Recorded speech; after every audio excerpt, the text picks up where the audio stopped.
How's it going today, guys? This video is going to be slightly different. I sometimes say that about some of these videos, and that's because, well, this video, it's about my truck. It's because somebody hit my truck. So I'm going to go through and I'll start in on telling you kind of a little bit about it. And no way, this is not legal advice. Do not take my advice. What I'm basically going to do is tell you the story of the process that I've been through in messing with this truck for the last several months. Now, I'm going to start telling you the story and kind of about how it all happened and what happened, and that has led me up to this point that I am at right now. This has been a very stressful ordeal for me. I've been without a truck since February, and I'll tell you a little bit about it while driving my Nova tomorrow morning to work. And when I get home, I will kind of show you the issues that the truck has and kind of my plans going forward. So, story time in the old Nova again. So, again, I'm going to iterate that this is in no way any legal advice. This is just my story of what happened and things I have learned from the situation. I'm going to try to leave everything as vague as possible without ruining the story. So no names, no genders, because what is done has been done. The only thing to do now is to learn from what happens and move on. That's the only way things are going to be able to work out. So, it all started in late February. I was on my way home on a Friday, happy to go home, when another driver failed to yield at a four-way intersection. I was 3/4 of the way through the intersection when I got hit. The other driver actually turned their vehicle into my truck, so we were both facing the same direction, and I ended up when I got hit, I got pushed laterally, just straight laterally out of the intersection into the ditch, and their vehicle, because they had turned the wheel, continued to whip around, and the tail end of their vehicle ended up hitting the back end of my vehicle, and it turned, and they ended up almost making a complete circle into someone's yard.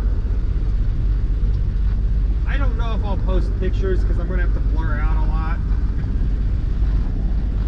but anyways, that's kind of what happened. My truck got hit.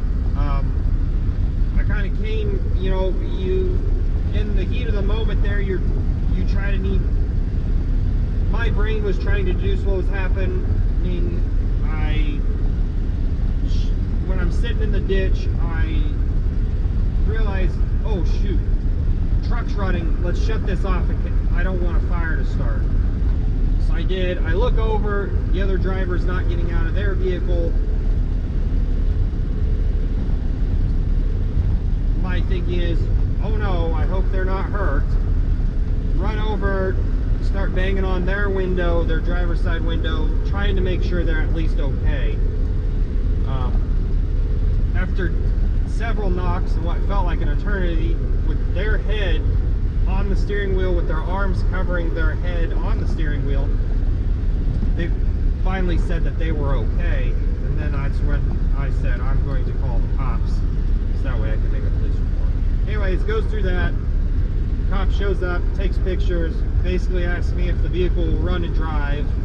It does, so I drive it home. That was one of my first mistakes because I didn't get the insurance information. So I called my insurance company. They said, well, we're not super worried about it, you have liability, but go ahead and bring us a police report. So I went, got the police report, which then I used to get their information for. My insurance gave me some not great info, so that kind of delayed me in starting a claim. after we finally got past that, I filed the claim with the correct place.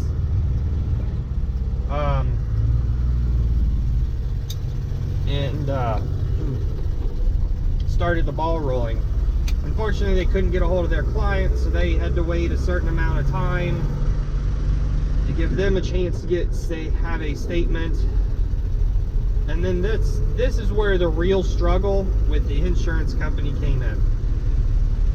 I don't trust insurance people any further I can throw them, much like lawyers and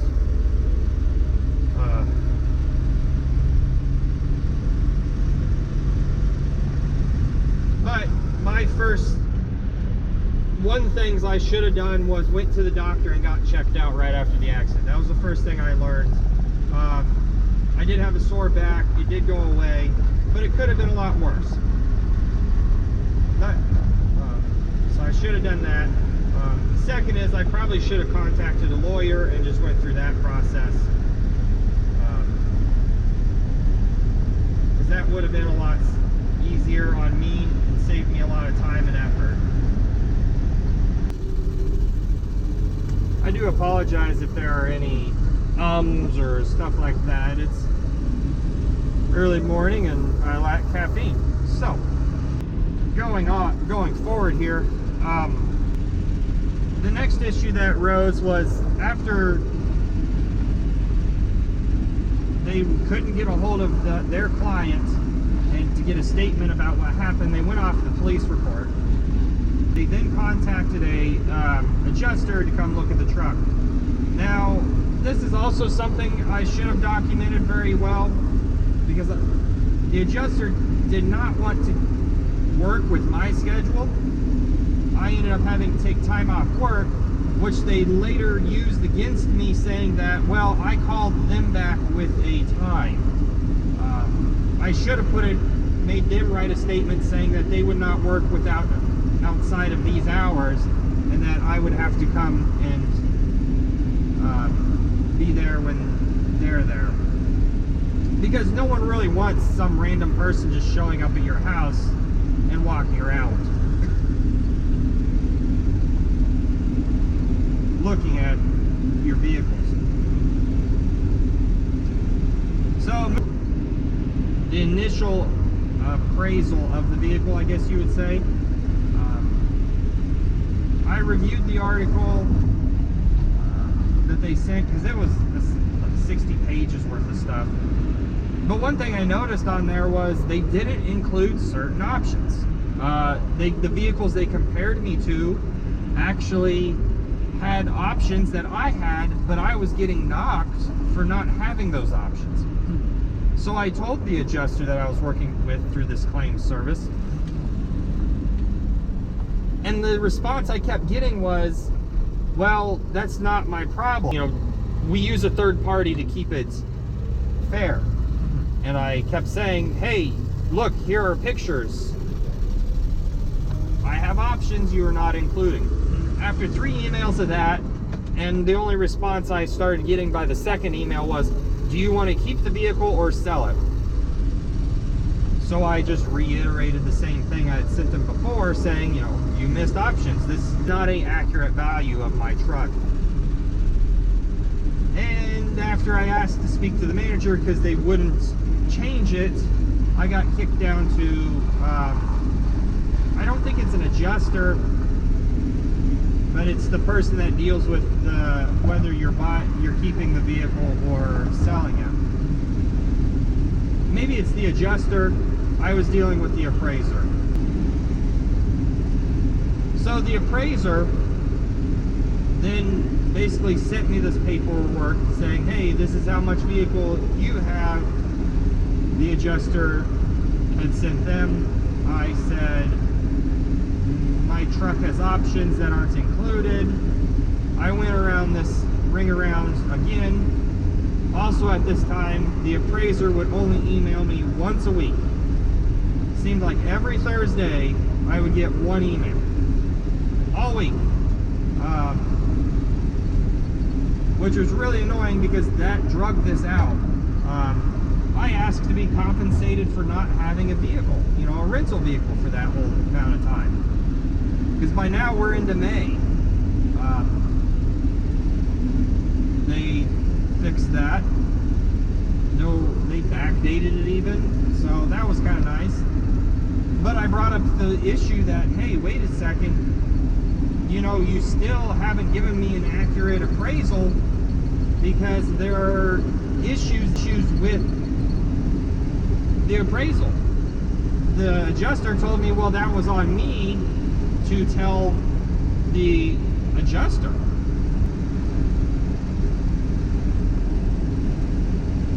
To which I sent the email to them showing, hey, I told this person 3 times. I quickly got a response back, surprisingly, saying they've readjusted the amount I was getting paid for not having a rental vehicle, and they're sending that paperwork back. 2 weeks later, I got the information back. It was all corrected to that point. And then I figured that was the baseline to argue that my vehicle was undervalued. And then it took another couple weeks. Actually, it took more than a couple weeks. It probably took over a month. Because the first batch I sent, they waited 2 weeks to kick back and say, no, those aren't compatible enough or something. So I asked, what are the rules? What are your rules behind what an adjustable, a comparable vehicle is? And I got this rules, like 6 of them, 6 or 7, and basically like the vehicle had to be within 100 miles, had to be the same year, had to be within 50,000 miles, and the original vehicles they had used were 400 and 500 miles away respectively, in the Midwest, but quite a ways away. So finally I asked them, why couldn't you use any of the vehicles I sent? Because, you know, trying to use their rules to justify what they did. Eventually they came back, and then they wouldn't budge again on sending vehicles, because you're only limited to 5. You can only send 5 of them to them, which I think is a silly rule, because if you don't know the rules to begin with and you send them some, they do count those. Basically, I was trying not to let the person that owes me money tell me how much they owe me or what they think my vehicle is worth. Trying to get to a fair compromise. There was a lot of arguing about that. Again, 1 email a week makes everything drag out forever. So the last issue I had to deal with was my time I've taken off. They basically refused to pay for anything. They always kept saying, well, the burden of the proof is on me, which sometimes is a little bit harder to, you know, show. So my tip to anybody going through an ordeal like this is take pictures. I tried to only communicate an email. The only person I didn't communicate with email with was the adjuster that came to look at my vehicle, and that ended up biting me in the butt. So my tip would be to try to limit communications into email. If they do talk on phone, email them back reiterating what was said. That way everybody is on the same page. And you can use that as proof in the end that, you know, to help you get the money that you're owed, because ultimately you're owed money as long as you're not at fault. So, now I'm going to take it around and we'll take a look at the truck. I've probably posted some pictures, maybe not. So I'm not actually sure what the camera's looking at the moment. It is recording, so I haven't been just hammering on. So let's take a look at the truck, and that's where I'm going to end this video after that. At first glance from the front, it doesn't look too bad. You kind of can see some stuff down here, and the hood's a little wonky, but you start getting to the side and you realize my fender's all caved in. So this is the front end damage. their vehicle basically hit my front axle, and the axle, you can't really see it from up here. You might be able to, but you could see the shackle shifted over. I haven't really even looked at the front, but this fender's shot, and then the hood hinge is twisted. The whole front end is kind of shifted over to the passenger side. I think I can pull it out, and I'm going to try to beat this fender out just to get it back on the road for the time being.